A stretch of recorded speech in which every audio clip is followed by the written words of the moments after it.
for watching another episode of Stolen's Reviews. This morning we are going to do a quick unboxing of the ShineGreymon Bandai plastic model kit. And as part of that, I'm just going to show you how I approach building these plastic models here. Okay, so some of the things you need to start out with here before you even open anything up. Sharpie, a roll of, this is just fluorescent duct tape, and a little cutter there that you use to cut up in the bags. There are always bags there. Okay, so let's get into it. Let's see, you just have little bands that slide off here, one way or another. And I'll turn the, as soon as we get unboxed, or the box opened up here, I'll show you all the sides of it. Which we'll kind of do as we're trying to get these little bands off anyway. There we go. Okay, so there's a look from the top of the box there, and we got side and the other side, which shows some really cool pictures there. Try to get out the glare for you. There we go. I picked this up at a local store. I didn't actually order this online, but I will try to find an entry for it on Amazon for you, and that way you can hopefully hunt it down easy. As a part of any of my model building, I have this nice recycled cardboard frame holder made from the finest cardboard I could find around the house. I just used this with hot glue and stuck it together.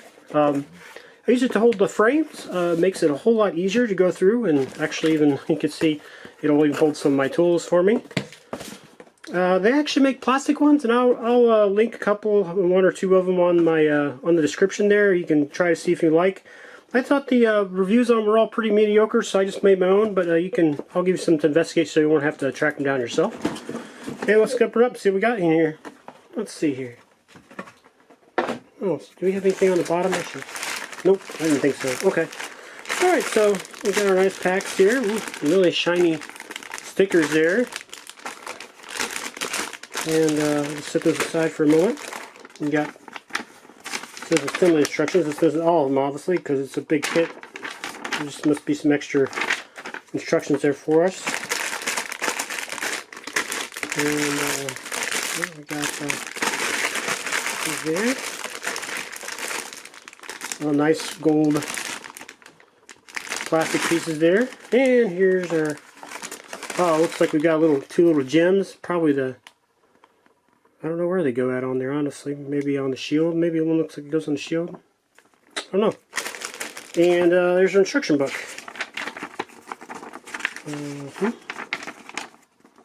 As like I said, I'm kind of using this video also to kind of demonstrate how my process. One of the first things to do in any of these kits is to look at the front and look for this little table there, really, that tells you what to look out for as you build, to make sure you don't cut things you shouldn't cut, or which orientation they may go, or to look for specific little areas to make sure you're orienting the part right as you're putting it together. That's crucial, or you can make some mistakes that are very difficult to take back. And so that's that. Let's keep on going here. So what I do is, here's my again, my instructions. I'm just going to slide it right into my slot there, and then I'll just go through and open up each bag here. And I'll accelerate this on the camera so you don't have to watch me opening bags for 5 minutes.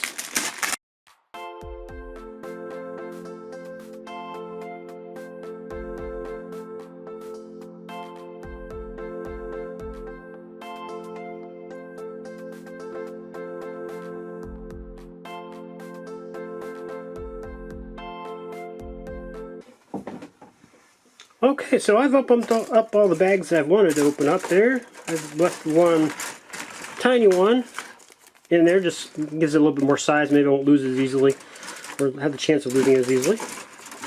And then what I do is for each frame, I just find out what the frame's called. This one is D1 down here. So I'm going to make a little, I want to take a look at it and see, this has got really fat pieces in it, and has really thin pieces in it, and the thin pieces are going to fit nicely in my frame holder. So just like that. And so I'm going to label it the D1, but where I can see it nice and easy.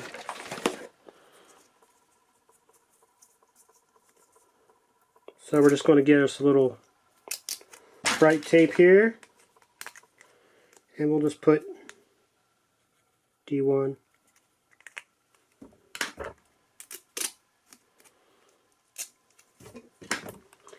And then I'll just put that on the frame where I can see it easy.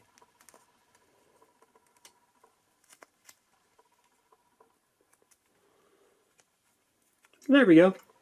So now you can see D1 there, and then I'll put that in there, A, B, C, D.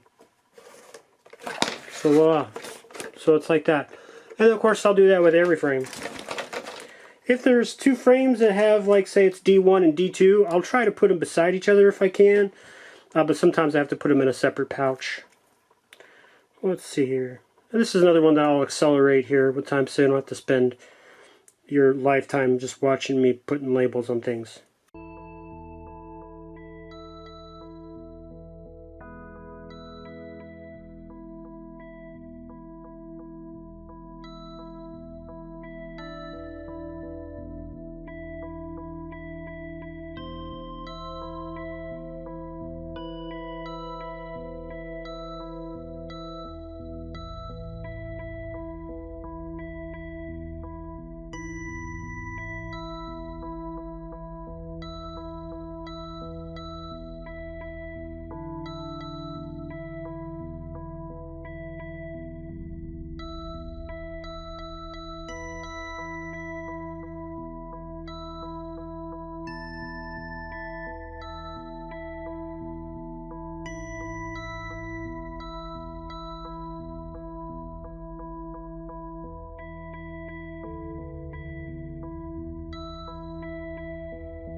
Let's see here.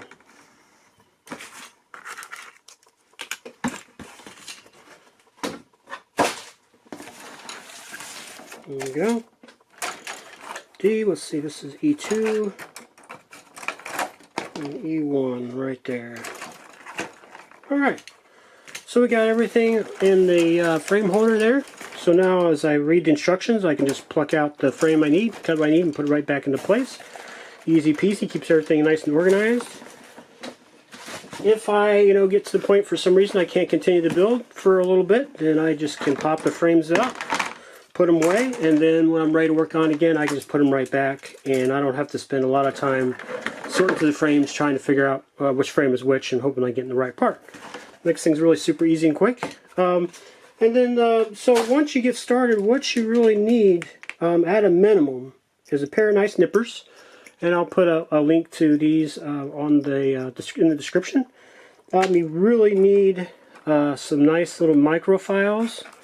I tend to use this half round one all the time. It's used like crazy. I was discussing the my last experience with the Bandai Greymon, War Greymon. The parts clipped out very nice, and I was really able to get away mostly with just my little file there. I didn't have to do a whole lot of cleaning or polishing. But if you're doing a model that has a lot more connections, a lot really heavy plastic connections on the parts frames, then and you want it to look really nice, you're really going to need some nice sanding sponges. And let me show you the best ones that I've found.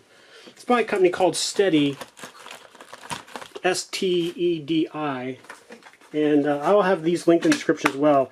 I actually use both sets. One goes up to, I believe it's 1,500, and the other one goes up to 1,200. And then I also, when I want it to look real nice, I actually have sandpaper, a pack of sandpaper that I'll also link in the description, and it goes all the way up to 7,000. Yeah, at that point they just feel like almost like softer than paper actually. Yeah, this one's up to 7,000, and you can really put the shine right back on the plastic if you need to with that type of grit. But yeah, again, I'll link all those in the description so you can have a pretty good idea of what you're looking at there. And that's pretty much how I get started on these kits and the tools I start out with to make sure I can do a good job of putting them together. Thanks again for watching episode of Stallona's Reviews. Even though this wasn't much of a review, it was more of a tutorial. Please like and subscribe, and I would appreciate it if you consider supporting me on Patreon so I can review more things and get more tutorials like this. Thank you. I finally got around to writing an outro to give you plenty of time to hit those like and subscribe buttons. Thanks again to those of you who have already subscribed, and one of you will have the good luck to be my first paid tier patron on Patreon if you subscribe today. For $3 a month, you get access to my videos without having to watch ads. Thank you in advance.